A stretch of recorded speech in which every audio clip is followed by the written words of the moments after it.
নবম শ্রেণীর প্রিয় শিক্ষার্থী S Haldar sir YouTube channel থেকে তোমাদের সবাইকে স্বাগতম। আজকে তোমাদের আলোচনা হচ্ছে গণিত, বাস্তব সংখ্যা কষে দেখি 1.2। এই অনুশীলনীর আমি এই গাণিতিক ও চিত্রভিত্তিক বিশ্লেষণ সহ সম্পূর্ণ সমাধান নিয়ে আলোচনা করব। তোমরা যারা এখনও আমার এই চ্যানেলটাকে সাবস্ক্রাইব করো নাই, এখনই আমার এই চ্যানেলটাকে সাবস্ক্রাইব করে বেল আইকনটি প্রেস করে রাখো, যাতে পরবর্তীতে আরও সুন্দর ভিডিও পেতে পারো।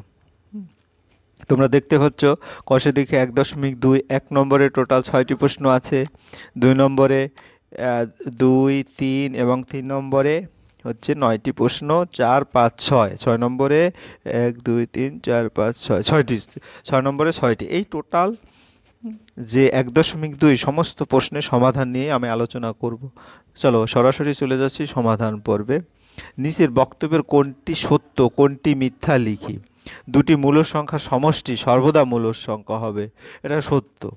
তোমাদের পরীক্ষার হলে আসলে সত্য, কিন্তু কিভাবে সত্য সেটা নিজেরও তো বুঝতে হবে, সেজন্য আমি একটু ব্যাখ্যা দিয়েছি। ধরি দুটি মূল সংখ্যা দিয়ে আমি বোঝাচ্ছি। দুটি মূল সংখ্যা 2/3 ও 9/2, এরকম দুটো মূল সংখ্যা। তোমার ইচ্ছা খুশি দুটো যে কোনো একটা দিয়ে চেক করবা। তো মূল সংখ্যা দুটির সমষ্টি যদি করি 3 এবং 2, এর লসাগু 6, 4 + 27 অর্থাৎ 31/6। এটা কিন্তু p/q আকারের, অর্থাৎ এটাকে মূল সংখ্যা বলতে পারি। কাজে দুটি মূল সংখ্যার সমষ্টি সর্বদা মূল সংখ্যা। আশা করি বুঝতে পেরেছো। এবার 2, হ্যাঁ, দুটি অমূল সংখ্যার সমষ্টি সর্বদা অমূল সংখ্যা হবে। এটা কি সত্য না মিথ্যা? মিথ্যা, কারণ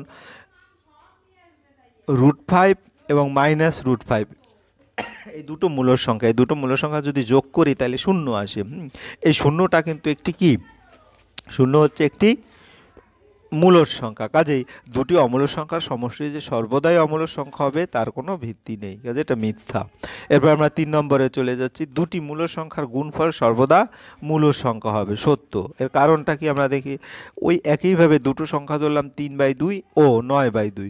হ্যাঁ, সংখ্যা দুটির গুণ যদি করে দেখি, এখানে 2, 2 কাটা গেল, উত্তর আসলো 3, 3 এ 9, অর্থাৎ 3 মানে 3/1, যেটা p/q আকারের। কাজে এটা একটা মূল সংখ্যা। দুটি অমূল সংখ্যার গুণফল সর্বদা মূল সংখ্যা হবে। হ্যাঁ, দুটি অমূল সংখ্যা ধরে নিলাম √7 এবং -√7, অমূল সংখ্যা দুটির গুণফল, এটা গুণ করলে -7, এটা একটা মূল সংখ্যা। আবার ধরি অপর দুটি অমূল সংখ্যা 7, 5, এটা গুণ করলে √35, এটা কিন্তু অমূল সংখ্যা। কাজেই দুটি একবার আসছে মূল সংখ্যা, একবার আসছে অমূল সংখ্যা। কাজেই বলা যায় কি দুটি অমূল সংখ্যার গুণফল মূল সংখ্যা হতে পারে, আবার অমূল সংখ্যাও হতে পারে। কাজেই এই তথ্যটা মিথ্যা। তারপরে প্রতিটি মূল সংখ্যায় বাস্তব সংখ্যা। এটা যদি আমরা দেখি, প্রতিটি মূল সংখ্যায় বাস্তব সংখ্যা, কারণ আমরা যদি ধরে নিই 2, এটা একটা বাস্তব সংখ্যা, কিন্তু এটা কিন্তু আবার মূলত সংখ্যা, কারণ 2/1 আকারে প্রকাশ করা যায়, p/q আকারে। প্রতিটি বাস্তব সংখ্যায় অমূল সংখ্যা, মিথ্যা। কারণ ধরো 2 একটি বাস্তব সংখ্যা, কিন্তু এটা অমূল সংখ্যা নয়, এখান থেকে আমরা মিথ্যা বলতে পারি। এরপর অমূল সংখ্যা বলতে কি বুঝো? 4টি অমূল সংখ্যা লিখি। যে সকল সংখ্যাকে তোমরা আগের 1.1 পেয়েছো মূল সংখ্যা কাকে বলে, এবার অমূল সংখ্যা। যে সকল সংখ্যাকে p/q আকারে প্রকাশ করা যাবে না, যেখানে p ও q পূর্ণ সংখ্যা এবং q = ≠0, এটা সব ক্ষেত্রে, কোনো একটা ভগ্নাংশের ক্ষেত্রে নিচে যেটা থাকে, অর্থাৎ হর যেটা থাকে সেটা শূন্য হতে পারবে না, সে একটা কন্ডিশন জাস্ট, তাদের অমূল সংখ্যা বলে। তাহলে আমরা দেখি যেমন √5, √6, √7, -√8 এবং -11, এগুলি একটা অমূল সংখ্যা। তারপর যদি আমি আবারও সুন্দর করে তোমাদের দেখাই, যে কোনো একটা উত্তর দিলেই হবে। যে সকল সংখ্যাকে, যেমন এটা p/q, তো এটা এভাবে আকারে প্রকাশ করা যায় না, যেমন এই একই কথা, তাদের অমূল সংখ্যা বলে 4টি মূল সংখ্যা। এরকম তুমি অনেক অমূল সংখ্যা বলতে পারবে। যাই হোক, এখানে 4টি মূল সংখ্যার কথা বলেছে। এরপরে চলে যাচ্ছি নিচের সংখ্যাগুলোর মধ্যে কোনটি মূল সংখ্যা এবং কোনটি অমূল সংখ্যা লিখি। √9 কি মূল সংখ্যা নাকি অমূল সংখ্যা? √9 হচ্ছে, আমি যদি সংক্ষেপে দেখি, √9 = 3 লেখা যায়, এটা একটা মূল সংখ্যা। তারপরে যদি আমি ডিটেলস ভাঙিয়ে দেখি, 9 হচ্ছে 3 × 3, তাই বর্গমূলের ভিতরে দুটো থাকলে একটা লিখতে হয়, অর্থাৎ শুধু 3 সংখ্যাটি।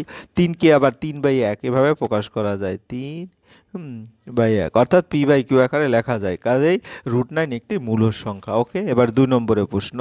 নিচের সংখ্যাগুলোর মধ্যে কোনটি মূল সংখ্যা এবং কোনটি অমূল সংখ্যা? √25 মানে 15। কীভাবে? 15 গুণ 15 করলে কত হয়? 225 অর্থাৎ 225। তাহলে এখানে 15কে কিন্তু যে কোনো সংখ্যাকে যখন p/q আকারে প্রকাশ করা যায় সেটা একটা মূলদ সংখ্যা, তাই 15কে যে কোনো পূর্ণ সংখ্যাকে p/q আকারে প্রকাশ করা যাবে, কাজে 15 একটি মূলদ সংখ্যা।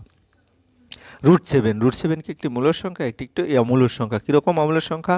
আমরা যদি একটু কারণটা দেখি, √7 p/q আকারে লেখা যায় না, হ্যাঁ, আর যে কারণে √7 একটু অমূলদ সংখ্যা। এবং √50 কি অমূলদ সংখ্যা? 5√2 সংখ্যাটি p/q আকারে লেখা যায় না। দেখো 50কে কীভাবে, 5 5 25, 2 × 50, দুটো 5-এর মধ্যে একটা 5 আর √2 থেকে গেল। তাহলে √2 যেহেতু একটি অমূলদ সংখ্যা, কাজে 5√2 ওটা একটি অমূলদ সংখ্যা। এরপরে √100 কি অমূলদ সংখ্যা? 100 সমান 10, অর্থাৎ বর্গমূল করলে 10 হয়। আমরা যদি দেখি, হ্যাঁ 10, তাহলে 10কে 10 গুণ 10 সমান 10 সংখ্যাটি p/q আকারে প্রকাশ করা যাবে, কাজে এটা একটা মূলদ সংখ্যা। এরপরে √81 একটি মূলদ সংখ্যা, কারণ -9 গুণ 9 অর্থাৎ -9 সংখ্যাটিকে p/q আকারে প্রকাশ করা যাবে, কাজে এটা একটা মূলদ সংখ্যা। এরপরে 7 নম্বর, একটি √42 একটি মূলদ সংখ্যা কিনা? √42 যদি আমরা দেখি 2 গুণ 3 গুণ 7 সংখ্যাটি অবশ্যই p/q আকারে লেখা যাবে না, কাজে এটা একটা অমূলদ সংখ্যা। তারপর √29 এটাও একটা অমূলদ সংখ্যা। এরপরে 1000, হ্যাঁ, আমরা যদি দেখি -1000কে যদি 10 গুণ 10 অর্থাৎ দুটো 10, 10 √10 -10 √10, যেহেতু √10 আছে, কাজে এটা একটা অমূলদ সংখ্যা।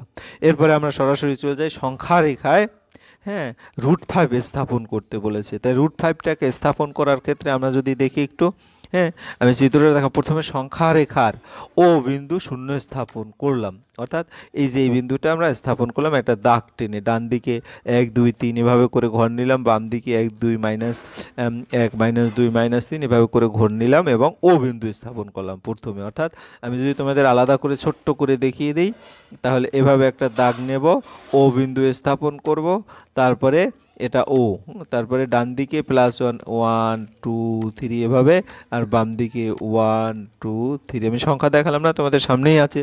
সংখ্যা রেখার উপর এমনভাবে এ বিন্দু নিলাম যাতে ও এ সমান 2 একক হয়, ও এ সমান হচ্ছে 2 একক, অর্থাৎ আমার এখান থেকে এমনভাবে নিতে হবে, এটা 2 একক, এটা 1 এটা 2, অর্থাৎ এটাকে ও থেকে এই পর্যন্ত নিতে হবে, সেটা এ বিন্দু, এই যে এখানে দেখানো হচ্ছে কিন্তু 2 একক, হ্যাঁ, বিন্দু যাতে ও এ সমান 2 একক হয়। তারপরে কি করব, এ বিন্দুতে ও এ বি লম্ব আঁক, এটা তুমি যে কোনোভাবে লম্ব আঁকো, অর্থাৎ আমরা যদি বলি চাঁদা ধরে লম্ব আঁকবা, অথবা দেখা গেছে তোমাদের একটা ত্রিভুজ আছে, সেই ত্রিভুজটা ধরে লম্ব আঁকবা, যে কোনোভাবে লম্ব আঁকলেই হবে, ঠিক আছে। এটার জন্য কিভাবে আঁকলা যে চাপ দিয়ে দেখাতে হবে এরকম নেই। তাহলে ও এ লম্ব এ বি আঁকে, অর্থাৎ ও এ রেখার উপর এ বি একটি লম্ব আঁকলাম যাতে এ বি এখান থেকে 1 একক হয়, অর্থাৎ আমার এইখানে যে দেখা যাচ্ছে, তোমাদের যদি একটু দেখি, এই যে এইখানে যতটুকু 1 একক, ঠিক ততটুকু উপরে এখান থেকে এখানে 1 একক নেব, ওকে। তারপরে পিথাগোরাস উপপাদ্য পেলাম কি? আমরা জানি ভূমি স্কয়ার প্লাস লম্ব স্কয়ার, এটা তোমাদের জানতে হবে। ওবিটা কিভাবে পাবো?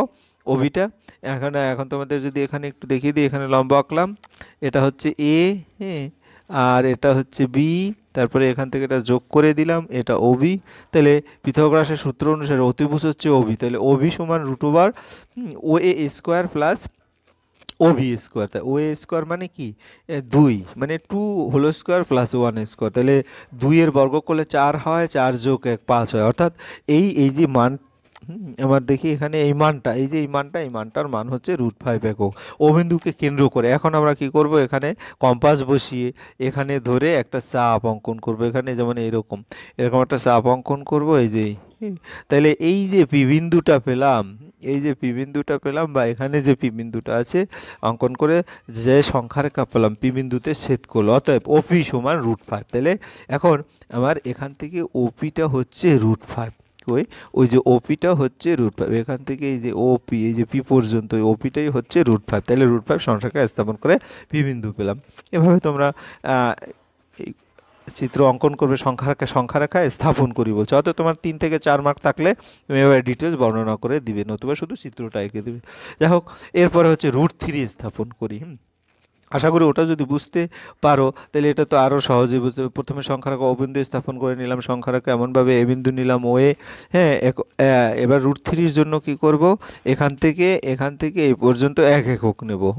এ বিন্দুতে ও এ, এবং আবার সে একইভাবে লম্ব অঙ্কন করি, এবং ও বি এটা সমান এ বি সমান হচ্ছে 1 একক নিলাম। তা এ বি সমান যদি 1 একক নেই, হ্যাঁ, দুই দিক থেকেই 1 একক হলো, তাহলে 1² পৃথক আছে সূত্র অনুসারে ও বি স্কোয়ার হবে 1² রুট, তাহলে √2 একক। ও বিন্দুকে কেন্দ্র করে ও বি এর সমান দৈর্ঘ্যের একটা চাপ নিলাম, সেটা হচ্ছে এই যে পি। এই ওপিটাই হচ্ছে কি একটি বৃত্তচাপ অঙ্কন করার সংখ্যা পি বিন্দুতে ছেদ করলো, কাজে ওপি সমান √2 একক। এখন সংখ্যা রেখা স্থাপন করে পি বিন্দু পেলাম। আচ্ছা, এবার ওবি এর উপর আমাদের টার্গেট কিন্তু √3, আগে √2 অঙ্কন করতে হবে। ওবি এর উপর আবার লম্ব অঙ্কন করে সেখান থেকে কি করলাম আমরা, ওবি এর উপর আবার লম্ব অঙ্কন করলে বিসি সমান 1 একক নিলাম, অর্থাৎ বিসি সমান 1 একক। এই যে বিসিটা তোমার সমান 1 একক। হ্যাঁ, এখান থেকে আমি যদি তোমাদের দেখিয়ে দিই, যে এখান থেকে এই পর্যন্ত যে বিসি এটা 1 একক নিলাম। হ্যাঁ, তারপরে আবার সেই পৃথক রাশির সূত্র অর্থাৎ ও বিসি ত্রিভুজের ওসি হচ্ছে অতিভুজ, অতিভুজ ওসি সমান হচ্ছে OB square plus BC square. OB মানে √2² প্লাস 1²। তাহলে এখানে দেখা যাচ্ছে 2 + 1 অর্থাৎ 3 বর্গ একক। তাহলে অতএব ওসি হচ্ছে √3, এখানে ওসি হচ্ছে √3 একক। কাজে ও বিন্দুকে কেন্দ্র করে ওসি এর সমান দৈর্ঘ্যের ব্যাসার্ধ নিয়ে বৃত্তচাপ অঙ্কন করলাম, যা সংখ্যা রেখাকে ও বিন্দুতে কিউ বিন্দুতে ছেদ করলো। এখানে কিন্তু সেটা আবার কি করবো, আমার এইখান থেকে এই যে এইখানে কম্পাস বসিয়ে এখান থেকে যে চাপটা অঙ্কন করব, এখান থেকে এরকম ঘুরে এই ও কিউ বিন্দুতে, কাজে ও কিউ হচ্ছে √3 একক। এরপর আমরা চলে যাচ্ছি সরাসরি 6 নম্বরের প্রশ্নে। 6 নম্বরের প্রশ্ন আছে √5, √6, √7, -√6, হ্যাঁ, -√8, -11 স্থাপন করি। এটা ঠিক আছে। তো এটা যদি স্থাপন করি, প্রথমে সংখ্যা রেখার ও বিন্দু শূন্য স্থাপন করি। হ্যাঁ, সংখ্যা রেখার উপর এমনভাবে এ বিন্দু নিলাম যাতে ও এ সমান 2 একক হয়, অর্থাৎ এই যে এখান থেকে 2 একক, এখান থেকে 2 একক নিলাম। তারপরে এ বিন্দুতে ও এ লম্ব এবি আঁকি, সে একইভাবে একই, এবং এবি থেকে 1 নিলাম। তারপরে কি করলাম, এখান থেকে 1 নিলে এদিক থেকে 2 নিলে √5 পেয়ে গেলাম। ও বিন্দুকে কেন্দ্র করে ওবি এর সমান দৈর্ঘ্যের ব্যাসার্ধ নিয়ে একটি বৃত্তচাপ আঁকলাম, হ্যাঁ, অঙ্কন করলাম, যা সংখ্যা রেখাকে পি বিন্দুতে ছেদ করলো। অতএব ওপি সমান √5 একক। হ্যাঁ, তাহলে ওপি সমান হচ্ছে √5 একক। √5 সংখ্যা রেখা স্থাপন করে পি বিন্দু পেলাম। এরপরে যদি দেখি, আমার √5 আগের বারও আমি দেখিয়েছি। এরপরে ওবি এর উপর আবার এই যে ওবি এর উপর আবার একটা লম্ব অঙ্কন করলাম। হ্যাঁ, সেখান থেকে বিসি সমান 1 একক নিলাম। ঠিক আছে, বিসি সমান 1 একক নিয়ে √5² প্লাস √1² অর্থাৎ, হ্যাঁ, 6 বর্গ একক। দ্যাট মিনস ওসি হচ্ছে √6 একক। ও বিন্দুকে কেন্দ্র করে আবার কি করলাম, এই একইভাবে ওসি এর সমান চাপ নিয়ে, যেটা এখানে কিউ বিন্দুতে ছেদ করলো, এই কিউটা হচ্ছে কি, এই কিউটাই হচ্ছে √6। কিউ বিন্দু হচ্ছে √6, সংখ্যা রেখা √6 অমূলক সংখ্যাটি স্থাপন করলাম। এরপরে আমরা আবার কি করব, আবার দেখা গেছে একই রকমভাবে 2 এবং 3 যেটা হচ্ছে ওডি, অর্থাৎ ওডি, ওডিটা সমান ওএস সমান √7 এভাবে, এবং ওই সমান ওটি এ সমান হচ্ছে কি √8। ও কিউ সমান করে শূন্যের বাম দিকে কিউ আর নিলাম। কিউ আর অর্থাৎ ও আর হচ্ছে নিলাম, অতএব ও আর হচ্ছে √-6। হ্যাঁ, ও আরটা কোথায়, আমরা এই যে এদিক থেকে সমান করে ও আর এটা হচ্ছে ও এক্স, আর বাকি ওটি, এবং বাম দিকে ও এক্স নিলাম, অতএব ও এক্স হচ্ছে -8। হ্যাঁ, এভাবে যদি আমরা ইসের তোমার পূর্ণাঙ্গভাবে বিশ্লেষণ করে দেখলাম যে সম্পূর্ণটাই কিন্তু সুন্দর করে আঁকা যায়। তোমরা এরপরে ওডি এর উপর ডিই লম্ব আঁকি, ওডি এর উপর ডিই লম্ব আঁকি, লম্ব টানলাম, তারপরে কি হলো, হ্যাঁ, দেখা গেল যে ওডি এর উপর ডি লম্ব যদি আঁকি, বাড়িয়ে ও টানলাম এবং ওয়েভ যুক্ত করলাম। আমরা যদি চিত্রটা একটু দেখি, এই যে ওডি, ওডি এর উপর লম্ব আঁকে ওয়েভ, অর্থাৎ এই যে এখান থেকে এইটা আর এখান থেকে এটা, অর্থাৎ ওই, তাতে দুটো পেলাম। চিত্রটা তোমার এখানেও দেখালে ভালো হতো। যাই হোক, ও এফ স্কোয়ার সমান ওডি স্কোয়ার প্লাস ডি স্কোয়ার, ওই চিত্র থেকেই তুমি 7 স্কোয়ার আর 2 × 4 অর্থাৎ 11, অতএব ও এফ হচ্ছে √11 বর্গ একক। ও বিন্দুকে কেন্দ্র করে তারপর ও এফ এর সমান ব্যাসার্ধ নিয়ে একটি বৃত্তচাপ অঙ্কন করলাম, যা সংখ্যাকে জেড বিন্দুতে ছেদ করলো। ও জেড হচ্ছে √11 একক, অর্থাৎ ও জেড এর সমান শূন্যর বাম দিকে ও এম নিলাম, ও এম হচ্ছে -11। তাহলে আমি আবার দেখিয়ে দেই কোনভাবে, যেটা আসলে এই পর্যায়ক্রমে তোমরা যদি প্রথম 2 থেকে 3টা বুঝে বুঝে থাকো আর এখানে লেখা থেকে অবশ্যই সেটাও বুঝতে পারবে। যাই হোক, এভাবে করে তোমরা এক এক করে সমস্ত যেটা আছে √5, √6, √7, মাইনাস √11, হ্যাঁ, মাইনাস √8 সমস্ত এই বুঝতে পেরেছো। ভিডিওটি দেখার জন্য তোমাদের অসংখ্য ধন্যবাদ। আর ভিডিওটি যদি ভালো লাগে লাইক কমেন্ট শেয়ার করতে ভুলো না, হ্যাঁ। আর বলবো যেটা হচ্ছে 1.1 আমি পূর্বের একটা ভিডিওতে দিয়েছি, তোমরা যদি 1.1 দেখতে চাও আমার চ্যানেলে ঢুকে, হ্যাঁ, 1.1 দেখতে পারবে। এবং আমি খুব শীঘ্রই 1.3 দিলে টোটালি তোমাদের বাস্তব সম্পার রিলেটেড সমস্ত অঙ্কই দেওয়া হবে। তাই তোমাদের বলবো এখনও যারা আমার এই চ্যানেলটাকে সাবস্ক্রাইব করো, প্লিজ প্লিজ প্লিজ আমার চ্যানেলটাকে সাবস্ক্রাইব করে বেল আইকনটি প্রেস করে দাও। আজ এই পর্যন্ত, ধন্যবাদ তোমাদের সবাইকে। পরবর্তীতে অন্য কোনো একটা ভিডিও নিয়ে হাজির হবো। ধন্যবাদ।